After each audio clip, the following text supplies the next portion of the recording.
السلام عليكم ورحمة الله وبركاته. إن الحمد لله نحمده ونستعينه ونستغفره ونعوذ بالله من شرور أنفسنا ومن سيئات أعمالنا. من يهده الله فلا مضل له ومن يضلل فلا هادي له. وأشهد أن لا إله إلا الله وحده لا شريك له. وأشهد أن محمدا عبده ورسوله صلى الله عليه وعلى آله وأصحابه والتابعين وتابع التابعين ومن تبعهم بإحسان إلى يوم الدين. يا أيها الذين آمنوا اتقوا الله حق تقاته ولا تموتن إلا وأنتم مسلمون. يا أيها الناس اتقوا ربكم الذي خلقكم من نفس واحدة وخلق منها زوجها وبث منهما رجالا كثيرا ونساء. واتقوا الله الذي تساءلون به والأرحام إن الله كان عليكم رقيبا. يا أيها الذين آمنوا اتقوا الله وقولوا قولا سديدا يصلح لكم أعمالكم ويغفر لكم ذنوبكم ومن يطع الله ورسوله فقد فاز فوزا عظيما. أما بعد فإن خير الحديث كتاب الله وخير الهدي هدي محمد صلى الله عليه وعلى آله وسلم. وشر الأمور محدثاتها فإن كل محدثة بدعة وكل بدعة ضلالة وكل ضلالة في النار. إخواني في الدين أعزكم الله ومسلمين rahimani wa rahimakumullah. Sebelum kita lanjutkan ucapan Syekh Sa'di rahimahullahu ta'ala, ada satu lagi faedah dari Ibnu Katsir rahimahullah, yaitu tentang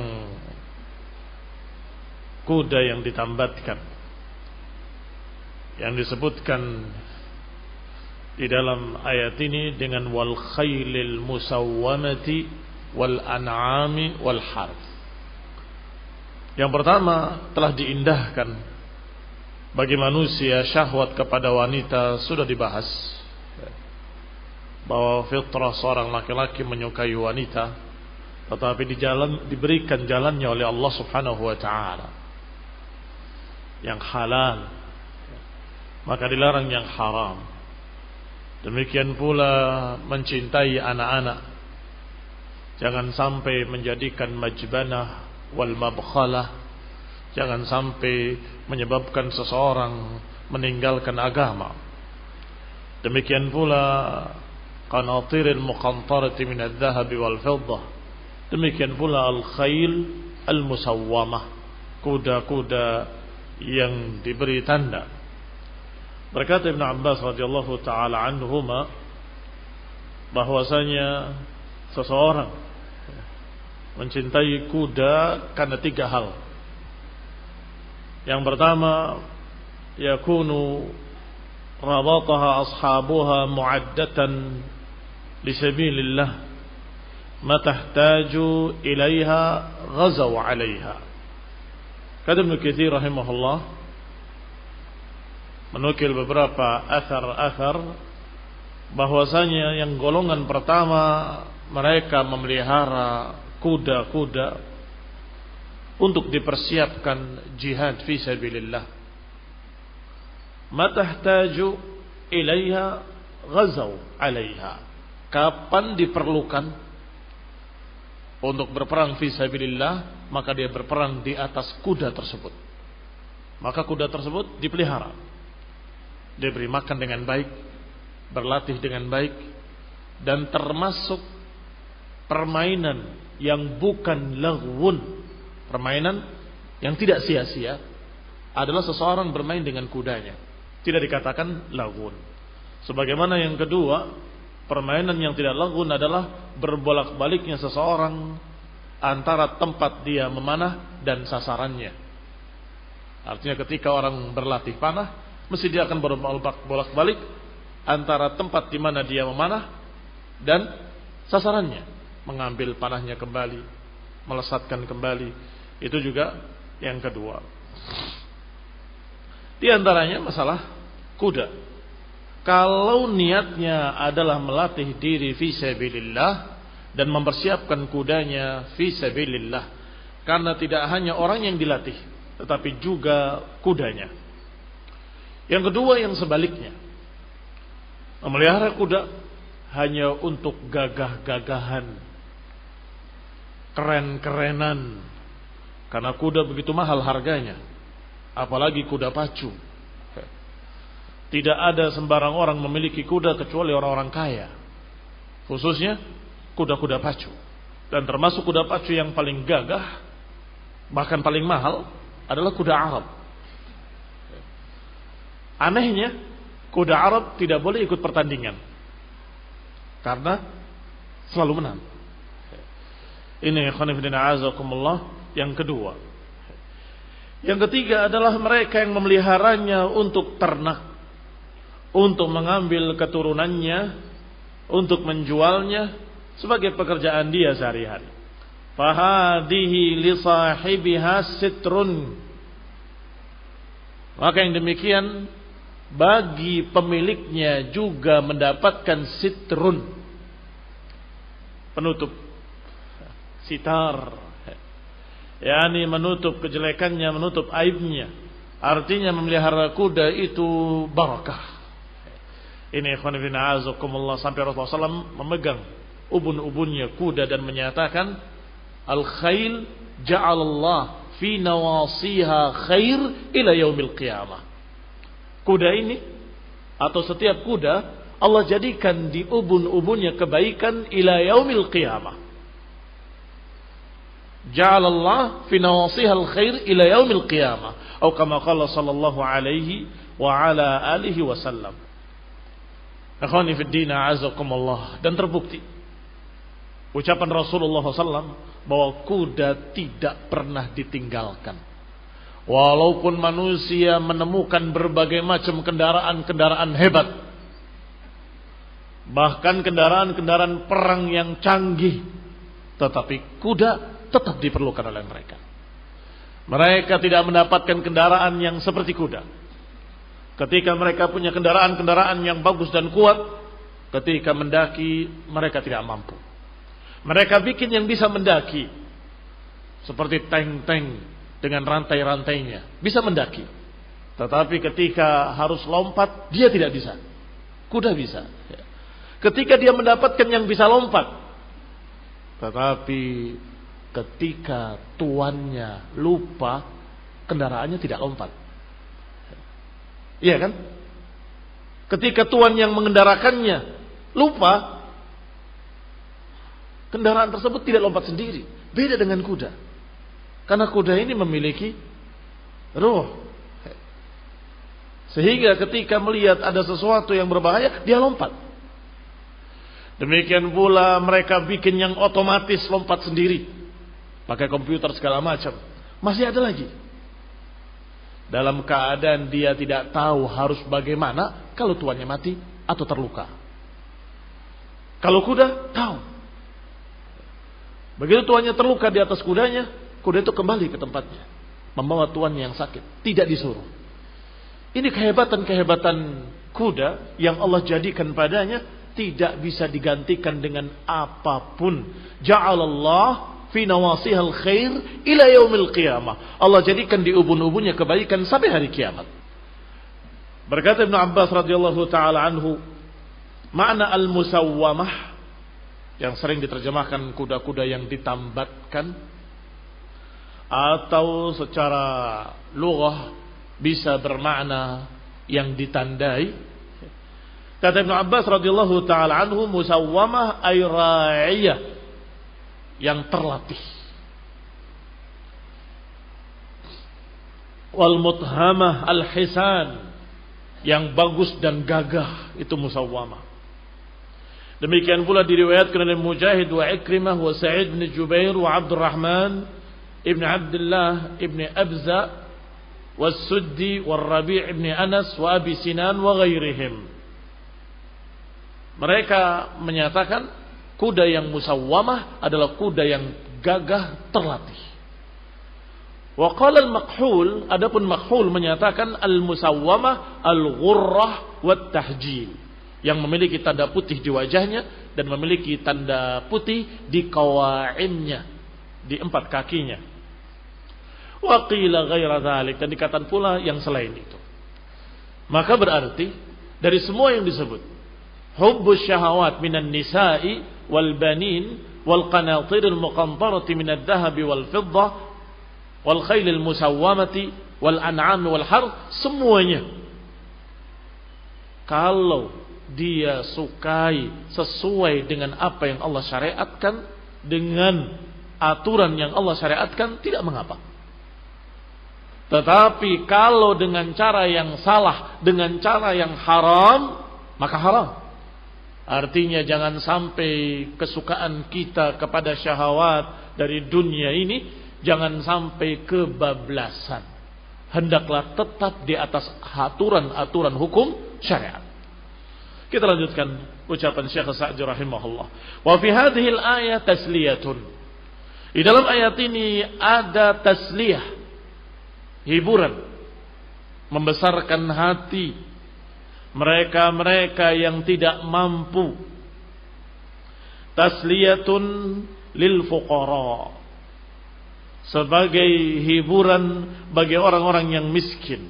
Alladzina la qudrata lahum ala hadhihi syahawat, yang mereka tidak mampu untuk memiliki semua yang disukai oleh syahwatnya.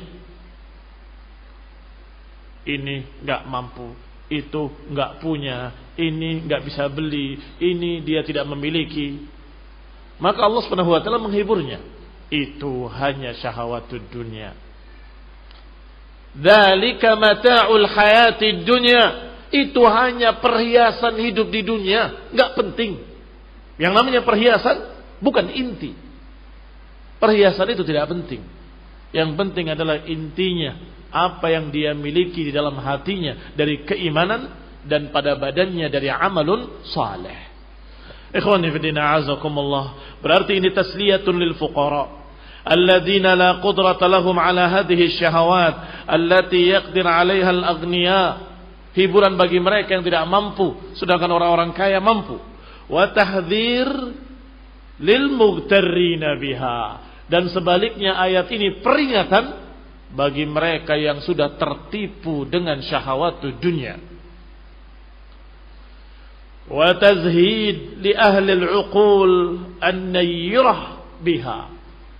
Dan juga sekaligus mengajarkan untuk zuhud. Zuhud adalah lebih mementingkan akhirat, bukan meninggalkan dunia, tetapi lebih mementingkan akhirat. Li ahli al-uqulin nayyirah, bagi mereka-mereka yang memiliki akal yang bercahaya. Maka tentunya mereka akan berpikir dengan ayat Allah, zuyyina lin-nasi hubbu syahawati minan nisa wal banin wal qanatiril muqantarah minad dhahabi wal fiddah wal khailil musawwamah wal an'ami wal harth. Kemudian Allah katakan dzalika mata'ul hayatid dunya. Itu hanya perhiasan hidup di dunia. Maka terkandung di dalamnya hiburan bagi yang tidak punya. Tidak apa-apa. Itu cuma mata'ul hayatid dunya. Itu cuma fata morgana. Hidup di dunia cuma sebentar. Pikirkan apa yang di akhirat nanti. Sekaligus juga bahwa ini merupakan peringatan. Jangan sampai kalian tertipu dengan perhiasan dunia. Yang ketiga, hendaklah engkau lebih mementingkan yang lebih kekal, yaitu akhirat. Wa tamamu dzalika anna Allah Ta'ala akhbara ba'daha an daril qarar. Dan penyempurnanya adalah kalimat berikutnya dalam ayat ini, yaitu dikhabarkan oleh Allah Subhanahu wa taala tentang negeri akhirat. yang dijuluki Darul Qarar, tempat yang kekal. Wal ghuraf al-aliyah, dan kamar-kamar mewah yang Allah persiapkan bagi kaum mukminin. Wal asyaril mutanawwi'ah, dan pohon-pohon yang bermacam-macam, yang diantara pohonnya ada yang engkau berjalan di bawah naungannya dalam perjalanan 1 bulan. Ini 1 bulan perjalanan kamu masih di bawah naungan pohon tersebut. Al-musmirah, yang berbuah dengan anwa'is thimar, dengan berbagai macam buah-buahan yang rasanya berbeda-beda tetapi semuanya lezat. Wal anharul jariyah, yang di dalamnya ada sungai-sungai yang mengalir di bawahnya. Ala hasbi muradihim, sesuai yang diinginkannya. Ada anharun min labanin musaffa, ada anharun min asal, ada anharun min khamrin laddatin lisyaribin. Ada sungai-sungai dari madu, ada sungai-sungai dari khamr yang lezat, ada sungai-sungai dari susu ila akhirnya. Ma'ridwan min Allahi alladhi huwa akbaru na'imin, bersama dengan keridhaan Allah yang merupakan sebesar-besar kenikmatan. Faqis hadhihi ad-daril jalilah bitilka ad-daril haqirah. Sekarang ukur, silahkan bandingkan apa yang dikabarkan oleh Allah tentang surga dengan apa yang kau dapatkan dari negeri yang haqirah, yang rendah ini, yaitu dunia. Dinamakan dunia karena deni, karena rendah. Tsumma ikhtar li nafsik, setelah kau bandingkan antara surga dengan dunia, kemudian kau pilih untuk dirimu. Lebih mementingkan yang mana? Kalau engkau menjalani yang ini, mendapatkan syahwat dunia, tetapi hilang harapan di akhirat. Kalau engkau meninggalkan syahwat dunia ini, mementingkan agama, engkau mendapatkan akhirat. Pilih mana? Apakah memilih yang sementara di dunia, yang hakir, atau memilih jannah aliyah yang kekal selama-lamanya? Al-uqulun nayyirah, akal yang bercahaya, akal yang bersinar dengan iman, akal yang cerdas disaya dia akan memilih yang kekal, enggak akan memilih yang sementara. Dia akan memilih yang kekal abadi, tidak memilih yang sebentar, yang hanya 70 tahun atau paling lama 100 tahun. Setelah itu mati, ditinggalkan seluruhnya. Sedangkan di dalam jannah, di akhirat kelak, kekal abadi yang seharinya 50.000 tahun. Seharinya 50.000 tahun. Kaum muslimin rahimani wa rahimakumullah. Kata Nawawi, membandingkan dunia dengan surga, kata beliau, qatratun minal jannah, setetes kenikmatan surga mengalahkan seluruh kenikmatan dunia. Qatratun min na'imil jannah, setetes dari kenikmatan surga mengalahkan seluruh kenikmatan dunia. Enggak bisa dibandingkan sama sekali. Maka tentunya kita akan memilih jannah yang kenikmatannya lebih, kekekalannya lebih. Qala wallahu basirun bil ibad. Allah subhanahu wa ta'ala maha melihat hamba-hambanya. Setelah Allah katakan qul a'unabbi'ukum bi khairin min dalikum, katakan, maukah aku beritakan yang lebih baik dari semua itu, lebih baik daripada syahawat minan nisa wal banin wal qanatiril muqantarah ila akhirih, lebih baik dari itu semua. Qala lil ladzina ittaqaw 'inda rabbihim jannatun tajri min tahtiha al anhar. Yang lebih dari semua itu adalah surga-surga yang Allah persiapkan untuk orang-orang yang beriman, yang tajri min tahtihal anhar khalidina fiha wa azwajum mutahharah wa ridwanun minallah wallahu basirun bil ibad. Ay alimun bima fihim minal awsafil hasanah wal awsafil qabihah. Artinya Allah Maha tahu tentang apa yang ada pada kalian wahai para hamba dari sifat-sifat yang baik maupun sifat-sifat yang jelek. Wa ma huwa laiq bi ahwalihim, dan apa yang pantas bagi mereka. Wa yuwaffiq man syaa'a minhum wa yukhadzil man syaa'a. Allah memberikan taufik kepada siapa yang dikehendakinya, dan Allah Subhanahu wa taala memberikan khadzal, yakni membiarkan, mengacuhkan siapa yang dikehendakinya.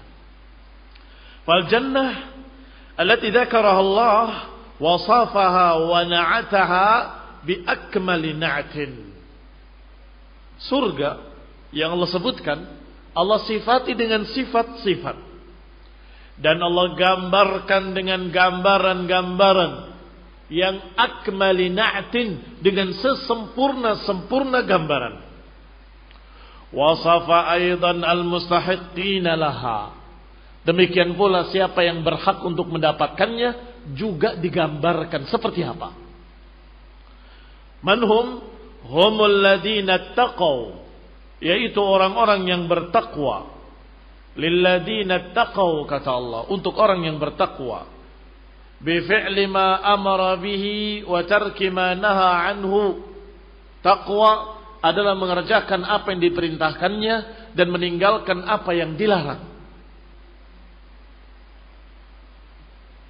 Wa kana min du'aihim an qalu, dan di antara doa mereka berkata, walladzina yaquluna rabbana innana amanna faghfir lana dzunubana wa qina adzabannar.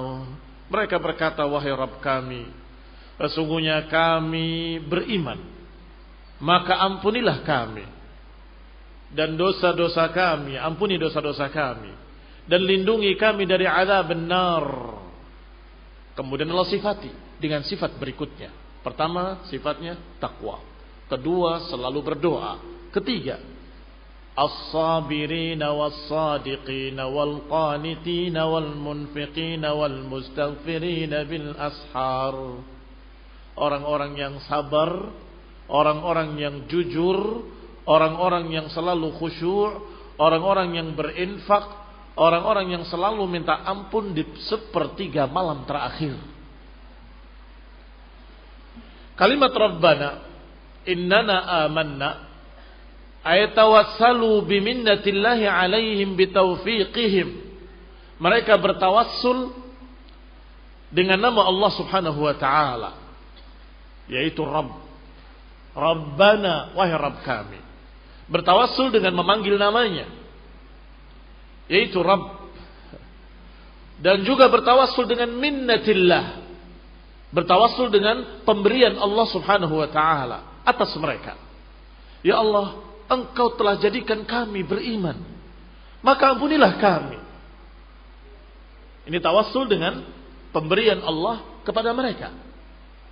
Rabbana amanna atau innana amanna, wahai Rabb kami, sesungguhnya kami telah Kau jadikan beriman, maka ampunilah kami. Ini tawassul dengan pemberian Allah kepada kita, artinya tawassul dengan pengakuan kita terhadap kenikmatan Allah Subhanahu wa taala, yaitu iman. An yaghfira lahum dzunubahum, meminta agar diampuni untuk mereka dosa-dosa mereka. Wa yuqimu syarra athariha wa yaqihim syarra athariha, dan juga meminta agar dilindungi dari akibat jelek dosa-dosa. Wa huwa adzabun nar, itu azab neraka. Thumma fassala awsaf at-taqwa faqala, kemudian dipisah lagi dengan sifat-sifat berikutnya, atau dirincikan kembali. Maaf, fassala dari tafsil, dirincikan. Dirincikan kembali sifat-sifat orang yang akan mendapatkan surga. yaitu as-sadiqin, yang jujur dalam keimanannya, dalam ucapannya, dalam keadaannya. Enggak ada yang pura-pura, enggak ada yang dusta. Wal munfiqin, yang berinfak, mengeluarkan sedekahnya dari rizki yang Allah berikan kepada mereka. Bi anwa'in nafaqat, dengan berbagai macam nafaqat, dengan berbagai macam infak. Alal mahawij minal aqarib wa ghairiha, atas siapa-siapa yang merupakan orang yang di bawah tanggung jawabnya, itu juga disebut infak. Memberikan pada istrinya, infak. Memberikan makanan pada anak-anaknya, infak. Mereka mahawij, mereka adalah orang-orang yang di bawah tanggung jawab kita. Jangan dianggap bahwa itu sia-sia. Jangan dianggap bahwa itu perkara bukan sedekah sehingga dia berat untuk memberikan nafkah pada istrinya, berat untuk memberikan uang belanja pada istrinya. Kemudian dia murah kepada orang lain, sedekah. Hatta luqmah taj'al fi imra'atik, walaupun luqmah yang kau letakkan di mulut istrimu, dia tercatat sebagai sedekah. Jangan khawatir. Tidak ada yang luput, enggak ada yang terlewat, semuanya tercatat sebagai sedekah di sisi Allah Subhanahu wa taala. Dia tadinya orang lain, di tempat lain, bapaknya orang lain. Kita ambil, kita pelihara, kita beri makan. Apakah bukan sedekah? Kita lamar dia, kita nikahi dia, kemudian kita hidupi dia, kita berikan sandang, pangan, papan, pakaian, semuanya. Maka itu sedekah. Kaum muslimin rahimani wa rahimakumullah. Ditambah lagi dengan sedekah kepada orang-orang yang lain yang membutuhkannya dari para muhtajin. Wal mustaghfirina bil ashar, dan juga di antara sifat mereka ahlul jannah adalah yang meminta ampun pada Allah Subhanahu wa taala di waktu-waktu sahar, di sepertiga malam terakhir. Lima baina sifatihimul hamidah dzakara ihtiqarahum li anfusihim wa annahum la yarawna li anfusihim halan wala maqaman. Dan bersama sifat-sifat mereka yang terpuji dan bagaimana mereka meminta ampun pada Allah Subhanahu wa taala, juga Allah Subhanahu wa taala menggambarkan bagaimana merendahnya mereka, merendahkan diri mereka. Wa annahum la yarawna li anfusihim halan wala maqama. Mereka tidak melihat pada diri mereka ada keadaan tertentu atau kedudukan tertentu kemudian ujub, bangga diri, tidak.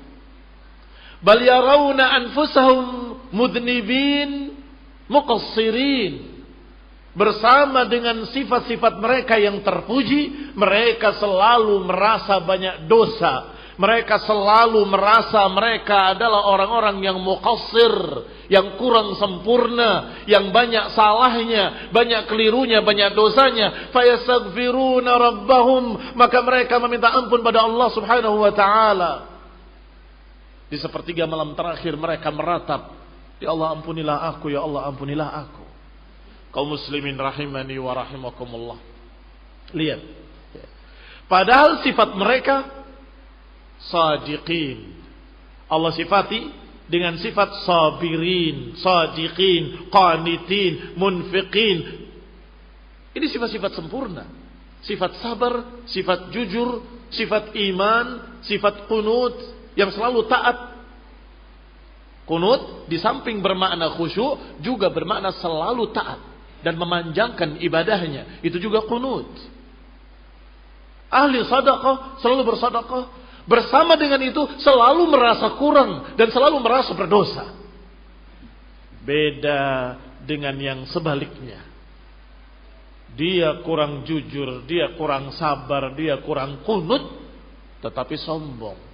Bukankah aku orang soleh? Bukankah aku orang yang baik? Bukankah aku orang yang begini, orang yang begitu? Nasallahu alaihi wasallam. Kita berlindung pada Allah Subhanahu wa taala dari sifat kibr wa ujub, bangga diri. Ikhwani fid din, a'azakumullah, lihat. Kata Syekh Sa'di, di samping sifat-sifat mulianya, mereka selalu merasa rendah, selalu merasa berdosa, dan selalu merasa muqassir, belum sempurna. Wa yatawaqqa'una awqatil ijabah, maka mereka berupaya menepati waktu-waktu terkabulnya doa. Kapan itu? Wahiyya sahar, yaitu waktu sahar, di sepertiga malam terakhir. Qala Al-Hasan, maddu salata ila sahar. Mereka memanjangkan salatnya sampai waktu sahar. Kata Al-Hasan. Tsumma jalasu yastaghfiruna rabbahum. Kemudian mereka duduk meminta ampun pada Allah Subhanahu wa taala. Fatadammanat hadhihi al-ayat halatan nas fid dunya. Maka berarti ayat-ayat ini mengandung keadaan-keadaan manusia di dunia ini. Wa annaha mata'un yanqadi. Dikabarkan bahwa ini orang yang menghabiskan waktunya dalam ibadah, yang selalu merasa kurang, merasa berdosa, merasa masih banyak kekurangan-kekurangannya. Sedangkan yang ini mengejar sesuatu yang akan sirna, yaitu dunia. Maka Allah dudukan keduanya. Ingat, memang Allah indahkan hubbus syahawat minan nisa'i wal banin wal qanatiril muqantarah minad dhahabi wal fiddah wal khailil musawwamah wal an'ami wal harth. Tetapi di sana ada yang lebih dari itu. Di akhirat ada yang lebih baik, lebih sempurna, lebih kekal abadi di dalam jannah.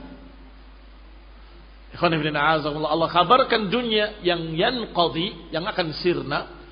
Thumma wasafal jannah, kemudian menyifati jannah, surga, wa ma fiha minan na'im, dan apa yang ada dalamnya dari kenikmatan-kenikmatan. Wa fadala bainahuma, kemudian Allah membandingkan antara keduanya. Wa faddala al-akhirah, dan Allah tinggikan, Allah lebihkan akhirat di atas dunia. Tanbihan, sebagai peringatan, ala annahu yajib itharaha, sebagai peringatan bahwa seharusnya kita lebih memilih akhirat karena lebih kekal, lebih baik, lebih sempurna. Wal amal laha, hendaklah kita beramal untuknya, untuk akhirat. Wa wasafa ahlal jannah wa hum al-muttaqun, kemudian mengkhabarkan bagaimana keadaan pencari-pencari jannah yang akan masuk dalam surga. Pertama muttaqun, orang-orang yang takwa. Tsumma fassala, kemudian dirincikan orang yang takwa seperti apa. Orang yang takwa adalah orang yang memiliki kesabaran, orang yang memiliki kejujuran, orang yang memiliki kekhusyuan dan ibadah, orang yang berinfak, bersedekah, orang yang selalu meminta ampun. Fabihadihil khisal, dengan semua sifat-sifat ini, yazinul abda nafsah hal huwa min ahlil jannah amla. Maka dengan sifat-sifat ini silahkan masing-masing menimbang dirinya, masing-masing introspeksi. Kamu, kita, apakah sudah memiliki sifat-sifat tersebut? Ikhwani fid din, a'azakumullah. As-sabirin, yang sabar. Ujian selalu datang bertubi-tubi. Apakah kita termasuk yang sabar? Kedua, jujur. Ucapannya jujur, imannya jujur, tidak memiliki penyakit nifaq. Tidak memiliki penyakit nifaq. Kemudian juga memiliki sifat qanit, yang selalu khusyuk dalam ibadahnya dan memanjangkan salatnya, rukuknya dan sujudnya, seperti ucapan Allah, amman huwa qanitun ana al-laili sajidan wa qa'iman yahdharul akhirah wa yarju rahmata rabbih. Kata Allah, apakah sama seseorang yang berdiri tengah malam dalam keadaan qunut, sujud dan berdiri, khawatir, takut kepada akhirat dan mengharapkan rahmat Allah, ini qunut. Dan juga al-munfiqin, yang murah untuk bersedekah, memberi makan istrinya, anak-anaknya, keluarganya, kerabatnya, dan kemudian yang lainnya dari fuqara wal masakin. Wal mustaghfirin, dan yang selalu meminta ampun kepada Allah Subhanahu wa taala. Nasallahu taufiq wal afiyah wal hidayah wa rahmah. Subhanakallahumma bihamdik asyhadu an la ilaha illa anta astaghfiruka wa atubu ilaik. Wassalamu alaikum warahmatullahi wabarakatuh.